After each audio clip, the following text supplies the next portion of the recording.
You are welcome to part 2 of this series as we count Igbo numbers 1 to 1000.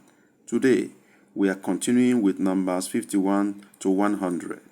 If you have not watched part 1, please do so before continuing with this. Please subscribe and hit the notification bell. That way, you will not miss any part of this lesson. I am the Igbo Tutor, Onye Nkuzi Igbo. Let us begin right away. 51. Iri ise na otu. 10 in 5 places and 1. Iri ise na otu. 52. Iri ise na abụọ. Iri ise na abụọ. 53. Iri ise na atọ. Iri ise na atọ. 54. Iri ise na anọ. Iri ise na anọ. 55. Iri ise na ise. Iri ise na ise. 56. Iri ise na isii. Iri ise na isii. 57. Iri ise na asaa. Iri ise na asaa. 58. Iri ise na asato. Iri ise na asato. 59. Iri ise na itoolu. Iri ise na itoolu. 60. Iri isii. 60. Iri isii.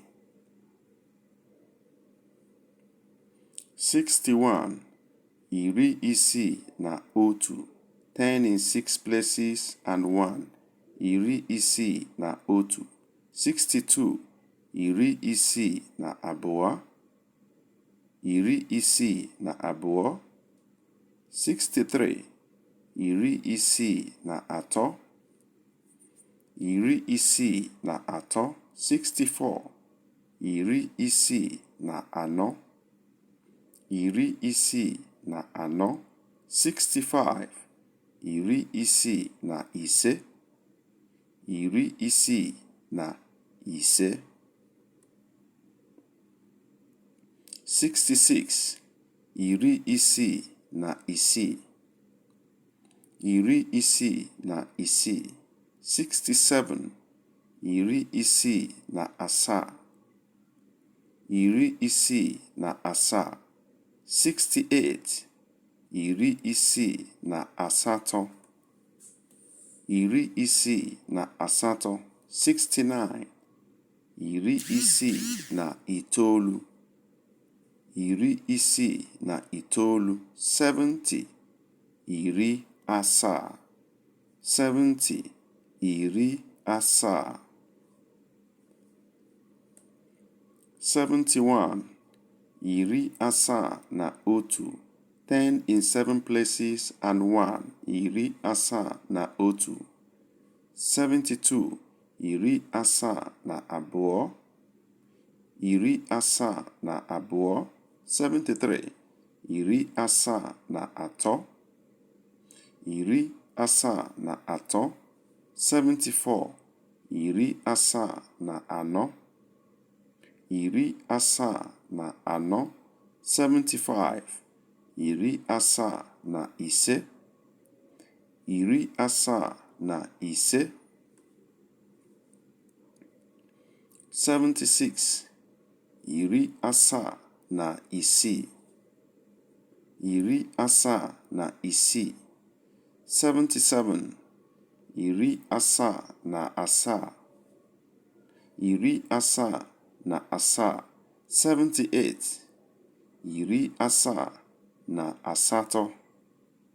Iri asaa na asato. 79. Iri asaa na itoolu. Iri asaa na itoolu. 80. Iri asato. 80. Iri asato. 81. Iri asato na otu. 10 in 8 places and 1.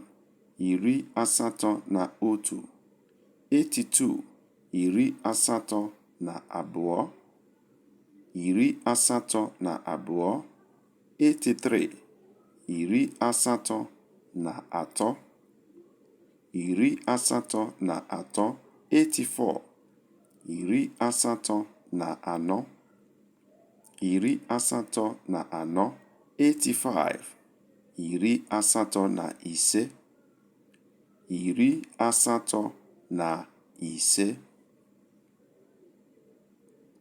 86, iri asato na isii, iri asato na isii, 87, iri asato na asaa, iri asato na asaa, 88, iri asato na asato, iri asato na asato, 89, iri asato na itoolu, iri asato na itoolu, 90, iri itoolu, 90, iri itoolu,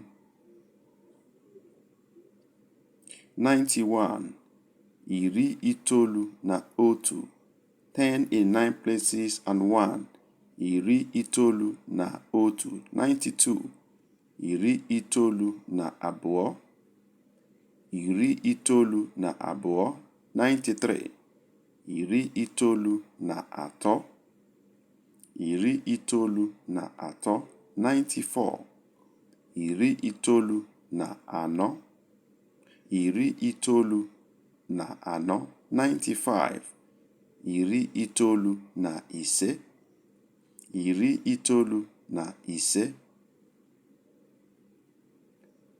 96, iri itoolu na isii, iri itoolu na isii, 97, iri itoolu na asaa, iri itoolu na asaa, 98, iri itoolu na asatọ, iri itoolu na asatọ, 99, iri itoolu na itoolu, iri itoolu na itoolu, and finally for today, 100, otu narị. You can see narị is underlined. Narị is 100, otu is 1, that is 100. Thank you for listening and watching. With that, we'll come to the end of our lesson for today. Watch out for the next episode.